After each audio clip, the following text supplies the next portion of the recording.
अस्सलाम वालेकुम friends, welcome back to my channel Laiba health tips. Friends, क्या आप बग़ैर किसी साइड इफ़ेक्ट के जल्द से जल्द रंग गोरा करना चाहते हैं? तो उसके लिए आज मैं आपको एक ऐसा टोटका बताऊंगी जिससे सिर्फ एक रात में पहले से ज़्यादा रंग गोरा हो जाएगा।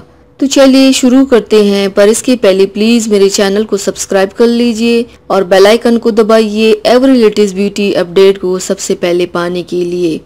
सिर्फ एक रात में रंग गोरा करने का एक बहुत ही इंटरेस्टिंग अमेजिंग तरीका। इसके लिए आप लोगों को चाहिए थोड़ा सा गाजर का जूस ले और उसमें थोड़ा सा बेसन मिला दे और इस पेस्ट को अच्छी तरह मिक्स करने के बाद रात सोने से कुछ देर पहले चेहरे पर लगा ले और 1 घंटा चेहरे पर लगा रहने दें। फिर चेहरा धोने के बाद 15 मिनट इंतज़ार करें। 15 मिनट के बाद आप दूध से चेहरे का मसाज करें और सो जाएं और सुबह उठकर चेहरा धो ले। आपको अपना चेहरा देख के यकीन नहीं आएगा, इतना वाज़ेह फ़र्क होगा। तो व्यूवर्स, थैंक्स फॉर वॉचिंग। मेरी वीडियो को लाइक और शेयर ज़रूर कीजिएगा। मिलते हैं एक और नई वीडियो में, तब तक के लिए अल्लाह हाफिज़।